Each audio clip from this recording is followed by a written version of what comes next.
এই যে সুন্দর একটা রয়্যাল ব্লু কালার শাড়ি আমি পরে আছি, এই শাড়িটা কিন্তু আমি নিজে কিনি নাই। এই শাড়িটা আমাকে আমার খুব প্রিয় একজন মানুষ গিফট করেছেন, এবং যে ব্লাউজটা আমি পরে আছি এটাও তার ব্লাউজ।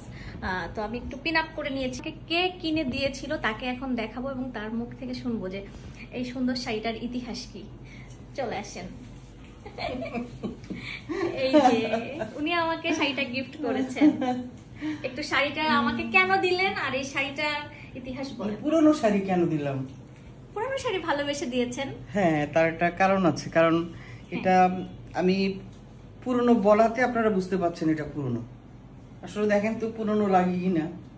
শাড়ি পুরনো, মানুষও নতুন, কিন্তু আসলে এটা একটা ইতিহাস আছে। সেটা হলো কি, যে এটা আমার এখনকার শাড়ি না, এটা সেই মানে যখন আমার বয়স কম ছিল তখনকার শাড়ি। তো তখনকার হলেও তো শাড়িটা আমি তেমন পরি নেই। আমার এমন অনেক পছন্দের শাড়ি আছে, মনে হয় কি পরলে বোধহয় নষ্ট হয়ে যাবে, পরলে পুরানো হয়ে যাবে, এরকম মনে হয়, তাই না? তো এই জন্য আমি শাড়িটা মানে একবার কি দুইবার পরেছিলাম, তারপরে রেখে দিয়েছি। তো ব্লাউজের কাজটা অবশ্য করে নিয়েছি পরে।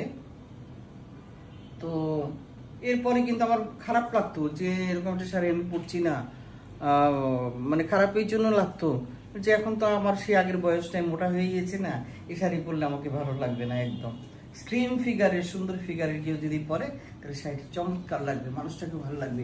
হঠাৎ করে মনে পড়লো ইমির কথা। এই শাড়ি পরার মানুষ তো আমার ঘরেই আছে, বাস ইমিকে দিলাম। ভাবছিলাম যে ও পছন্দ করে কিনা। এখন পরার পরে দেখলাম কি কেমন লাগছে আপনাদের। আমার কাছে তো ভীষণ ভালো লাগছে, চমৎকার। শাড়িটা কিন্তু আমি আজকে একটা বিশেষ দিনে পরেছি, আপনার ছেলের জন্মদিনে। হ্যাঁ, ওর সাথে ম্যাচ করে আমার ছেলেও একই কালারের শার্ট পরেছে। আবার আমাকে একটা বললাম একটু রয়্যাল ব্লু, মানে কোন একটা ব্লুর মধ্যে একটা টাচ থাকলে ভালো লাগবে, তো সেটাই। ওনারটা ওরকম কি 30-40 বছর আগে পরানো শাড়িটা এরকম? হ্যাঁ, এরকমই। বাহ, আমি এত পুরনো একটা শাড়ি পরতেছি, মানে এত পুরনো আমলের, বাট দেখে মনে হচ্ছে একদম শাড়িটা আমার জন্য। কারণ আমি কিন্তু খুব ভারী কোনো শাড়ি ক্যারি করতে পারি না। যেমন আমি সবসময় একটু জর্জেট টাইপের ফেব্রিক পছন্দ করি, আর এটা একদম আমার মনের মতো। Thank you so much. আপনার আরো যত এরকম শাড়ি আছে সবগুলো আমি পরে ফেলবো, ঠিক আছে? হ্যাঁ, আছে, অনেক শাড়ি আছে, সবগুলো আমি পরে ফেলবো। আর কাউকে দিব না, আর কাউকে দিচ্ছিও না। আপনার মেয়ে কেউ দিচ্ছি না, আমেরিকায় পাঠাচ্ছি না। আচ্ছা, আমার মেয়ে এখন শাড়ি পরে না। ঠিক আছে, তো এখন থেকে আমি পরবো। কি আমির, কি বলো? রাইট।